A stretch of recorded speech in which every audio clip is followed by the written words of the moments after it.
You're listening to The Talent Sync.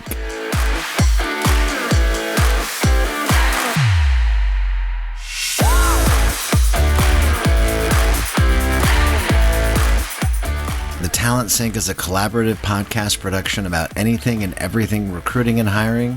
Literally the kitchen sink on how all things in talent acquisition work together, should work together, and how sometimes they don't. Now it's time to sync up with your hosts, Leah Daniels and Kevin Grossman.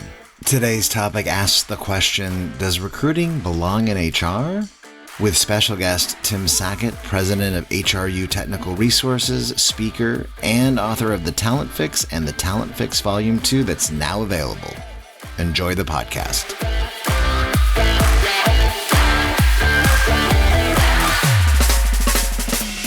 Leah, good to see you. Good to see you. Leah, good to see you. It's a little rhyme, a little fun. Oh, it's like banana fan of Alabama. I don't know what that even. Good to see you, though, seriously.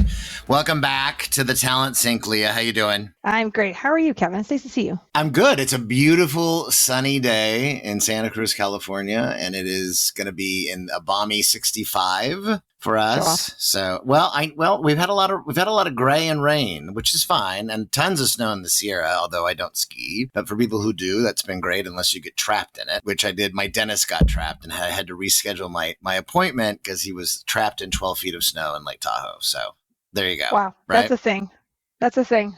What about you? You good? I'm good. I have a kind of a funny story for you. Do share. I don't know if I told you this. I bought my husband a car for Christmas. You did tell me that. Yeah, one does this occasionally. Yeah. And the only thing he said about this car was, "Are you sure about this color? Because it's like light. It's kind of a blue-gray color. It might not be real obvious in the fog gray days. It's a nice car. It's fine. Whatever. It's gonna get lost in the fog. Is that the concern? Okay. Yeah, that's a concern. Okay. And yesterday, I am driving his brand new car. It does not have 3,000 miles on it yet. I am on the highway in the middle lane, and the man next to me decided to change lanes into the brand new car.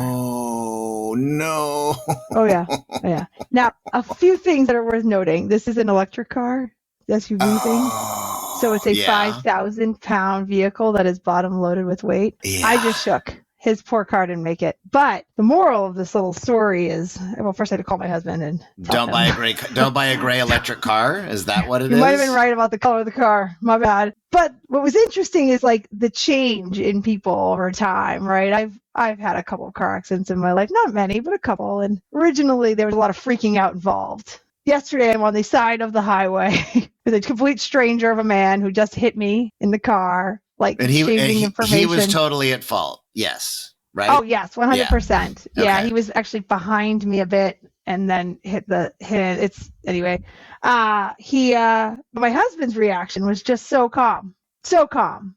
Are you okay? Is the car drivable? Do you need AAA? Like just easy. And I just think it's interesting, right? As we mature, things change. The way you look at the world changes. The way you react to information changes. The same exact set of circumstances 10 or 15 years later just looks and feels different with a little age and there was no I told you so, which is what I really expected. I was expecting the straight out of the gate, girl, I said.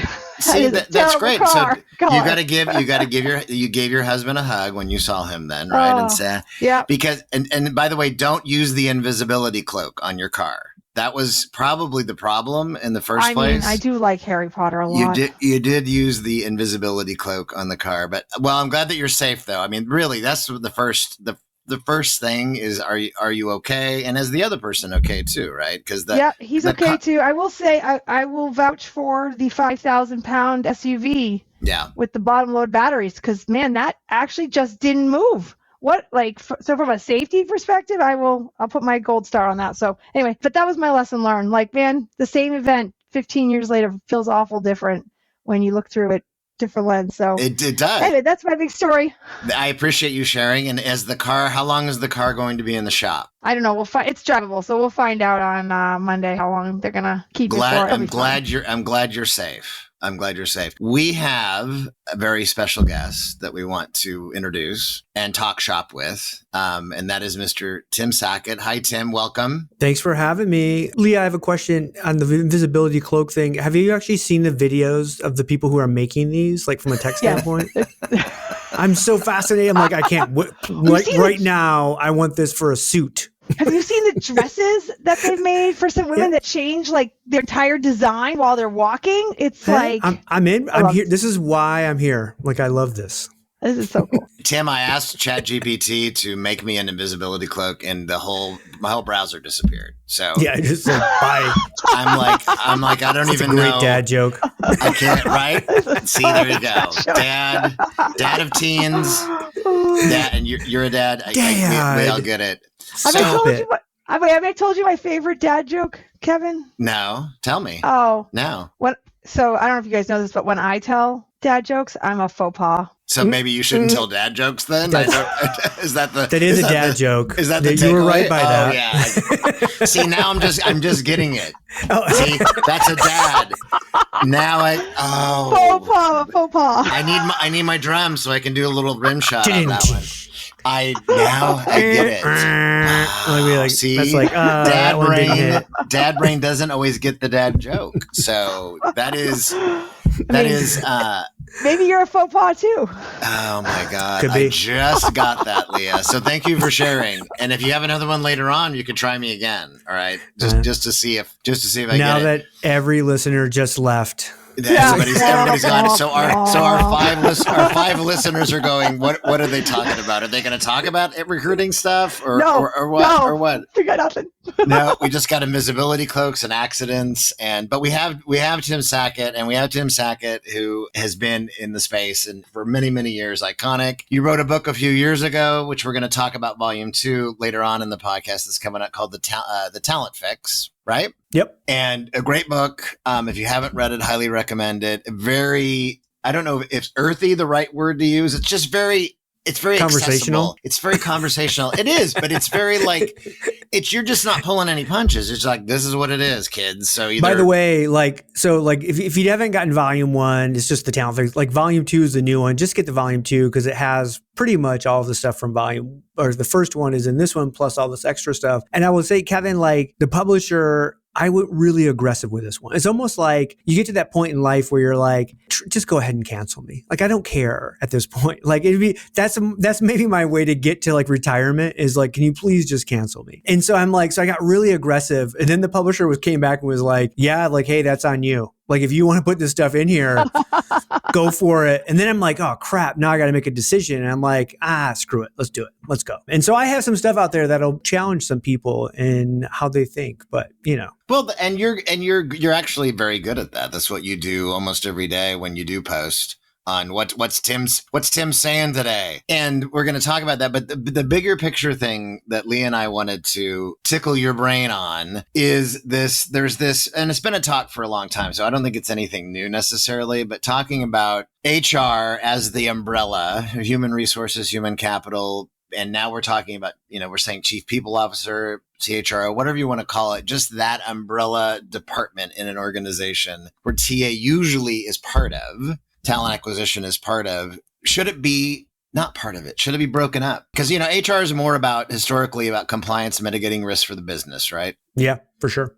TA is not about that. It's one of the most, we would all argue, I'm sure, one of the most important parts of an organization, bringing on talent. And even from a retention standpoint, which we're going to talk about later. Anyway, that's the first big question that Leah and I have for you. Should it be separate? So it's interesting. I can look at it a couple of ways. 5 years ago, when I first wrote the book, I would have 100% said, no, it should not be a part of HR at all. And that was really before it wasn't that internal mobility wasn't there. We weren't talking about it. We weren't talking about skills hiring. We were, but not to the level we are now. And then when you think about skills hiring now and internal mobility, it's hard to uncouple that from TA if you're really doing TA well, right? If you have a job posting that goes up and one of those major talent pools you have is your employees that you already have, right? That should be the first talent pool that you pull from if the skill sets are there. And so you start to see this giant shift in how we hire. And, it's a question that I'll ask you guys too, is like, what percentage of those internal hires? Because if you think of most corporate like TA teams now, when you go and dig into their source of hire, upwards of 50% of their hires are actually internal.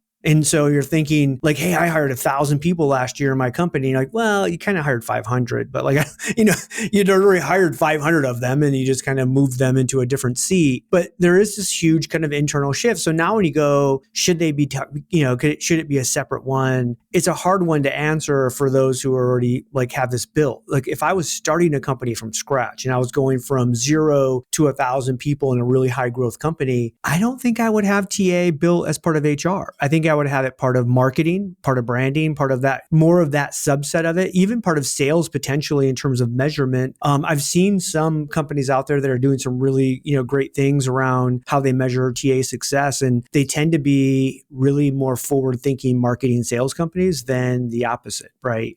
From that standpoint. So it's interesting because I would, like my entire career, I would have said, heck no, split those things apart. And now the more I get involved with enterprise hiring, it's like, man, that's so hard it's so hard to uncouple that when you talk about the internal side. I have this theory, Tim, which I want you to blow holes in, but talent attraction, talent acquisition, talent management, learning and development, succession planning, all together. But does payroll need to be part of that conversation, or could that just go to finance where we pay our vendors too? Right? Is it not that TA needs to come out of HR? Is it actually that HR itself needs to be reimagined and take out some of the things that actually don't necessarily align with the business of going and attracting, hiring, retaining, and making really successful employees? So maybe benefits doesn't belong in HR. Maybe that's a finance function. Maybe there's some legal components that live in HR that really don't belong in HR, and that comes out. So we're not taking TA out of HR.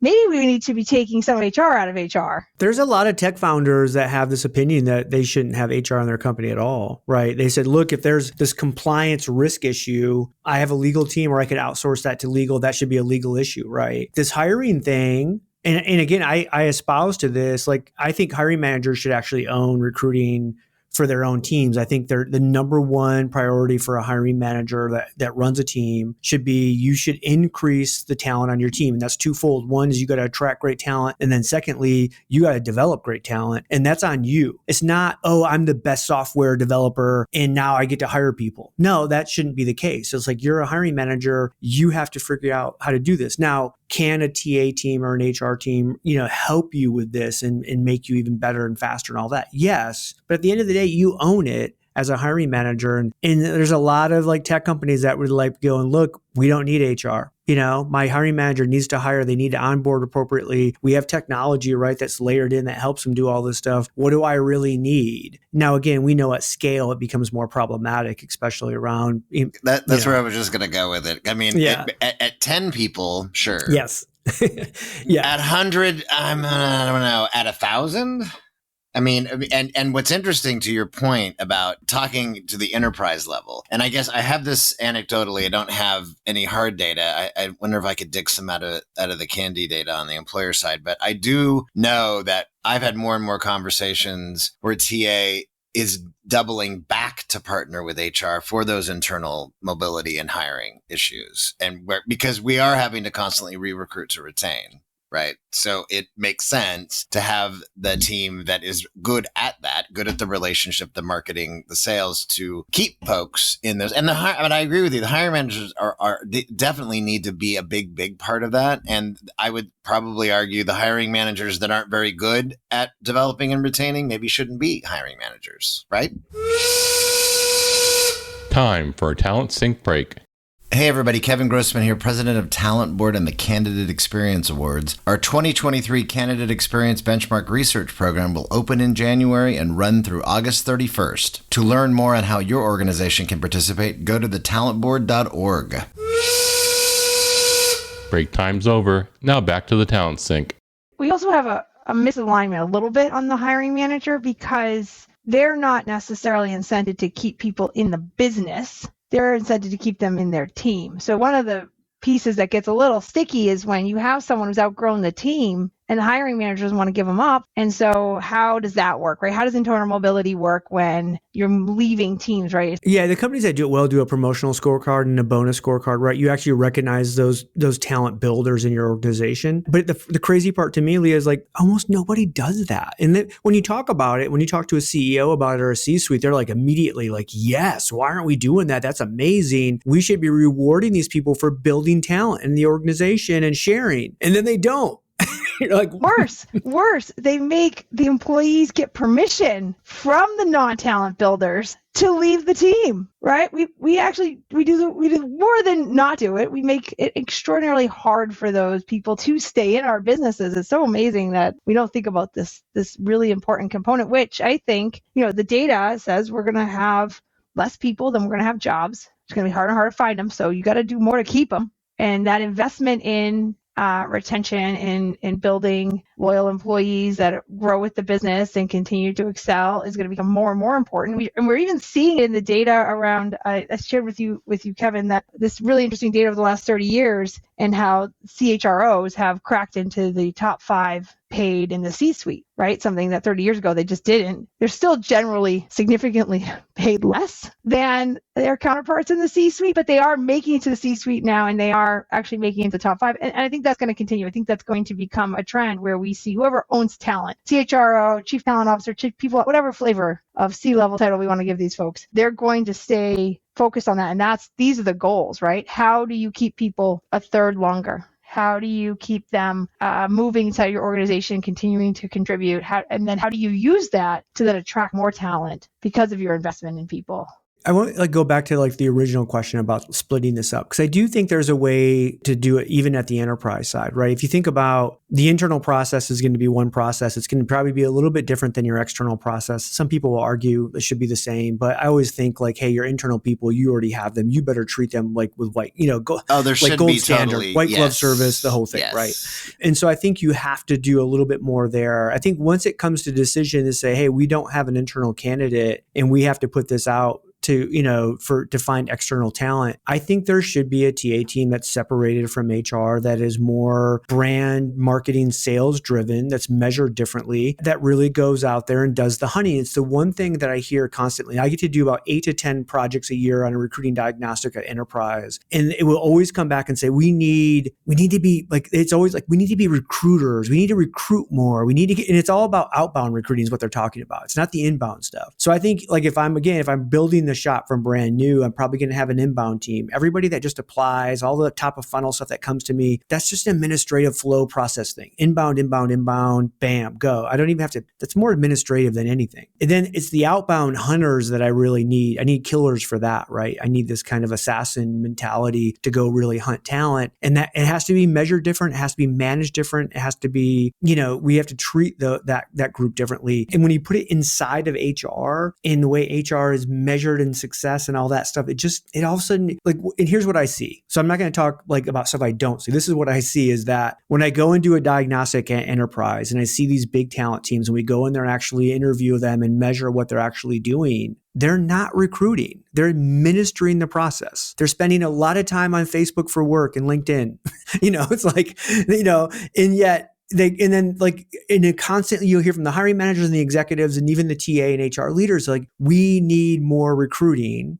And the recruiters are we don't have capacity. And it's just because they're just filling their entire day with top of funnel crap.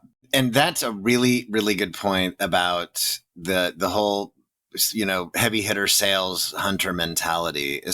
And for a lot of positions, high volume hiring, it might be a different perspective. And that's actually something I want to touch on. But before we get there, just the idea, and maybe because of the fact that if you do have a team like that the being under HR mutes that in a way, right? It totally does mute that aggressive outreach. I need to find these people that you say that it's not the personality of HR, right? Right. It's not. No, it's not. What's the metric? What's the metric of the top person, because that's really going to define everything below. Well, Leah, you know it's time to fill, like the worst metric ever created in the history of TA. I know, it is. Yeah. So what's then, I'm just curious, Tim, what, from your perspective and experience, what is the better metric then? Well, for me, it's flat out funnel metrics to begin with in terms of individual recruiter. And I say that people always go like, oh, it's a sales funnel, recruiting, funnel metric thing. I'm actually trying to get to a capacity metric. If I'm a TA leader and my executives come to me and say, hey, in the fourth quarter, we have to increase hiring by 25%. I can either cross my fingers and hope and which pray is the that we'll best make strategy it. ever. Everybody knows By the way, that. that's like 99% of TA leaders do right now.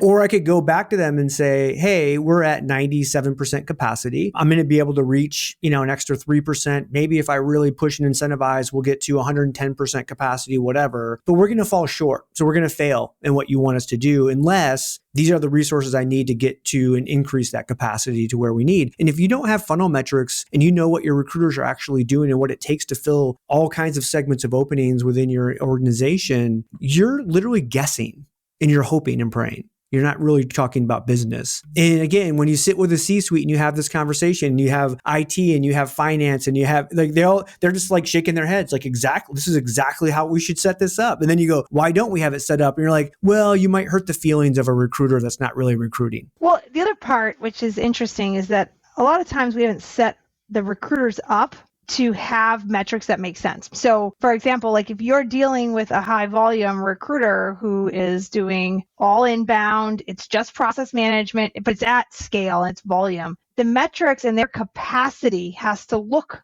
different than somebody who is focused on hiring you, your chief architect, and 3 software engineers with extraordinary, unique set of skills. Like you just can't have the same set of metrics. And if you think about a sales organization, it's kind of the same thing, right? You're not going to give your BDRs the same metrics as your inside salespeople, as your enterprise. And even at that, it's going to be different if they're managing a book versus not managing a book, right? You have to build the metrics to the job that you've got each individual one doing, which by the way is a whole bunch of work. Kind of a pain, but you got to do it. And that's how you get to what you're talking about, Tim, right? Because if you just say, hey, this is my capacity, I applied it across the board. Yeah. I think you see the organizations that are starting to do this. I've seen most of them will break it up in kind of like 3 segments, right? You have this kind of high volume, low skill, no skill segment. You have this kind of early career, the funnel. When we post a job, we're going to get enough people to apply, kind of inbound. Like it's not hard hunting, right? And then you kind of have this really difficult to fill. It's going to take time. We're going to have to go really beat the bushes. And if you get to those 3 segments, at least in the capacity thing, you're farther ahead than most. One aspect I wanted to bring up, because I know, Tim, you're very immersed in recruiting technology and of what's available today and what's working and what's not. And even just remaining brand agnostic, part of the issue, especially when you are hiring at scale on the high volume side in particular, that recruiters are so swamped with administrative work. Another big part of that reason, and I hear this a lot, unfortunately, is that they're not optimized. Their processes need work, but they're not optimizing their tech. They're just not using it like it should be used to help them, on a break. And that happens again. And then today, even though I know we're still on the beginning of AI and its impact on recruiting, it's here to stay, but the level of sophistication that we do have available, and what's the struggle there? Why aren't we optimizing those great tech stacks that we have to help us be more aggressive in our recruiting, et cetera? Yeah. I mean, part of it is kind of, I think, lack of sophistication when they implement from, there's 2 sides. There's so many sides to this, right? I know. That's a good question, Kevin.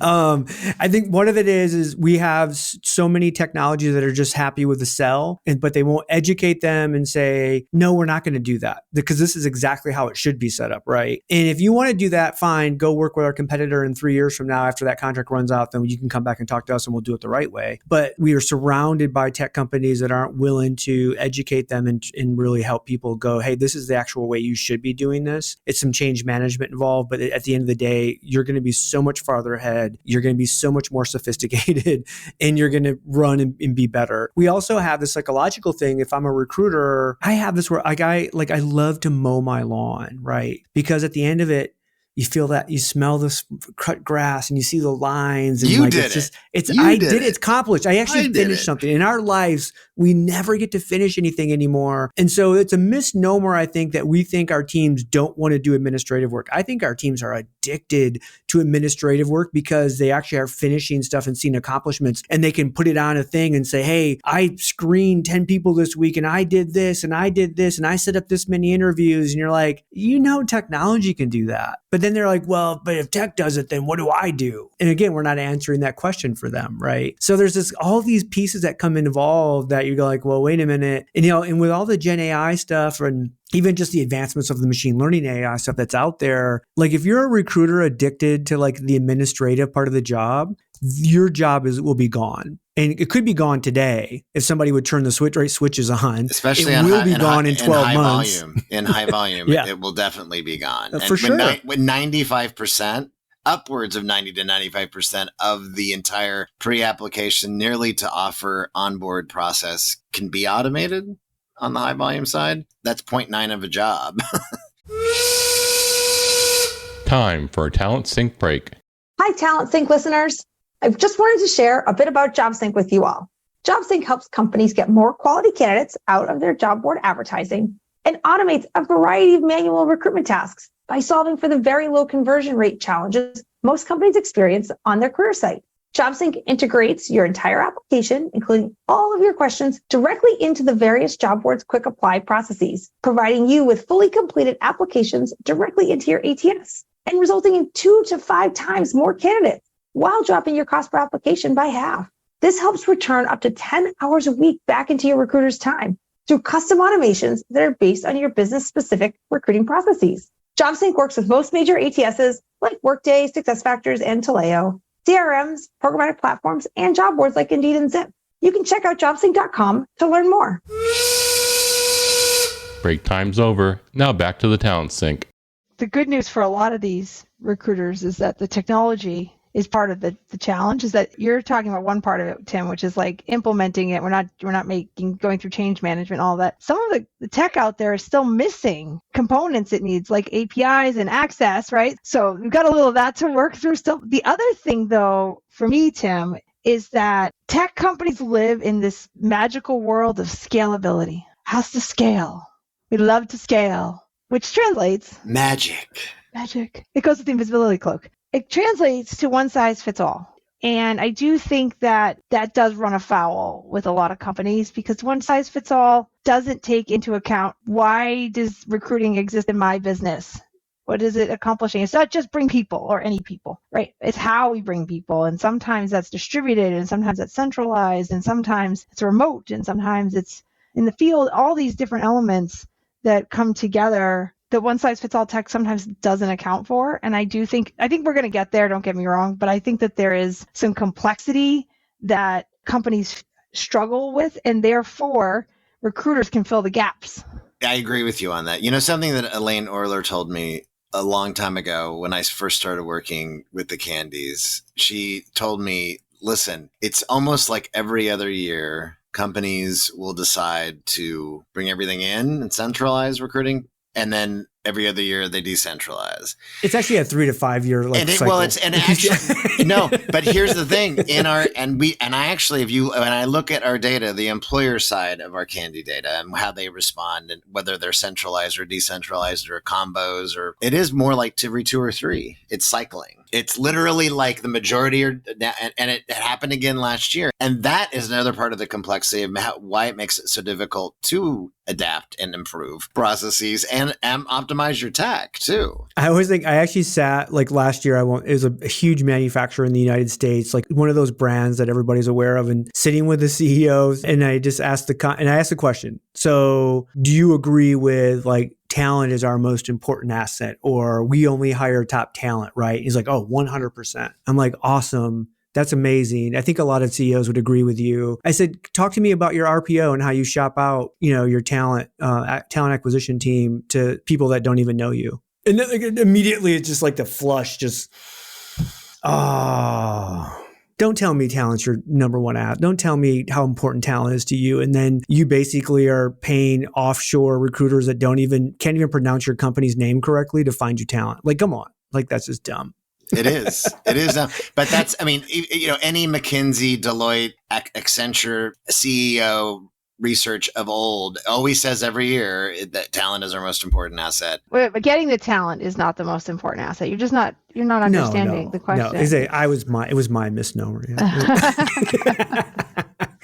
So that's great to hear that you embarrassed the CEO. So thank you for that, Tim. By the way, I actually for this, I started to do it for this book, but then it's actually probably end up someplace else. I actually did a CEO survey this year that we launched. And I thought for sure it would come back over 90% would agree with the statement, we only hire top talent. We asked that one question for CEOs. And then we did it by segment. So we did SMB, mid-enterprise, enterprise. And across the board, 70% agree with that. I was shocked 30% were like, they had the self-awareness to go, yeah, we don't hire top talent. Wow. Well, at least, and was it an anonymous survey? Yes. Yep. Good. Well, then you got hopefully some more candid answers then, obviously. Yes. Yeah. And like a lot of verbatim stuff too, where people like, yeah. So like, it'll be cool to like kind of launch some of that. But it was just interesting to me because I thought for sure, like everybody, it would be like close to 100, like 97%, like, yeah, we only hire top talent. And I was like, whoa, these numbers blew me away. Interesting. That is interesting. Well, good. At least there was some more transparency there, maybe a little bit there. So listen, as we round out this podcast, thank you so much again, Tim, for being on. You've got volume 2 of the Talent Fix coming out. So what can we expect? I mean, what's the additional material that you're putting in here? And what is, from your perspective, I mean, give us one or two things that what you really felt strongly about in 2018, you don't feel that same way now.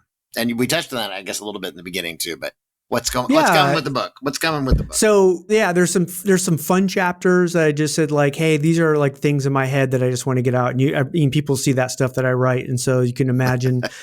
Yep. One of them was something that I've had, and this happened to me back when I was working in a large health system, and I had my office, and then exactly right next to me was our chief diversity officer at the time, and had a great woman, really had a great relationship with her, and she left and she went for another job. And so like the CHRO and I and the CEO are all sitting around and we're like, okay, hey, Tim, you need to go find us another chief diversity officer. And I go, hey, I can do it. I can do that job. And they were like, no, you can't. You're a white man. And that the board would not accept you. And I was just like, oh, that was a shot. I mean, again, they were right, in terms of like what that full scope of that job was. And my job was, I was thinking more on the talent on the diversity recruiting side, right? And so I wrote a chapter called The White Guy's Guide to Diversity Recruiting. And in this book, only from Tim. They literally let me write it and didn't change a word. And I was just like, oh boy, there's going to be some people that will not like this. And there'll be people that'll be like, oh, that makes sense. Especially when you think of all of the stuff we've seen right now, right? And I'm going to write, in fact, I was just starting to, before we got on, starting to write a blog post about if DE&I is dead, is what's next kind of thing, right? Because we see all of these companies eliminating DE&I groups and, and firing their staffs and all this stuff. And I'm like, is this the worst thing that could happen? Or is this an evolution of where DE&I was going anyways? And so got to write that. For years, I've been fascinated. And this is just one because it makes me chuckle, like behind the scenes, around the pretty research around hiring pretty people. We love to hire pretty people. That's how I got all my jobs. Exactly. That's what I know. And like the funny part is, so the thing that makes me laugh is when I write about it, people will come unglued and get so pissed off. And I'm like, you're just pissed because you're ugly. Like, that's the only reason you're pissed. And then I'm like, by the way, attractiveness and pretty and all that is just a state of mind. It's like, we're all beautiful people. And what you're saying is, I think I'm ugly and I'm pissed that you would say you only hire pretty people. And I just think that's so funny. By the way, all the data, there's so many studies on it. And like, there's really great research around hiring pretty people and the positive impact of hiring pretty people. And I think it's so funny to me that we don't talk about it at HR. I'm pretty on the inside. On the inside. Yeah. I got a couple things for you as a response to that. One, I sat in a staffing firm many years ago. I won't tell you who it is. Aerotech. I won't tell you when. It wasn't that one. And the COO, who I would not say was a pretty person, sat there with the straightest face and was telling me they got high churn. And I said, okay, as recruiters, I said, how do you go about finding them, hiring them? Like, what's the process? And he's like, oh, well, we do classes that we do interviews with, and then we just hire the prettiest of the group, like the most attractive of the group. And I went, oh, okay, great. So then what's the job? And he's like, well, they sit on the phone all day. I said, so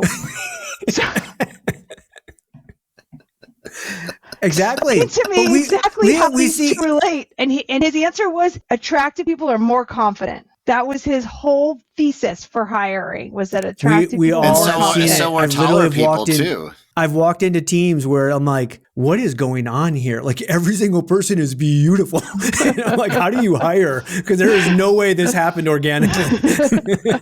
Oh, God. So, Kevin, you'll love this. So I was getting ready for a presentation about AI. And so I put into ChatGPT, what's the most controversial quote that Tim Sackett's ever said. We all do the narcissist thing on ChatGPT, which I love. And immediately came back with, I don't have those, but you do. Don't hire ugly people because it lowers the value of your organization. And I was like, I never said that. I never said that.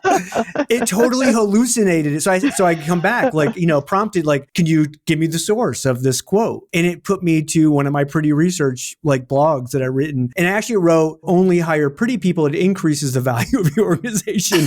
But it turned it around and said, oh, it's more controversial if you say ugly people. This is the problem with ChatGPT today. Okay, come on. Well, before we destroy other institutions in our world on this podcast, listen, Tim, thank you so much for this. Thanks for having me, guys. Always a pleasure talking about. Can't wait for the book to come out and to see you soon at conferences. I'm sure that we will too. So, and Leah, yes, thank you again as well. Thank you, Tim. Great to see you, Kevin.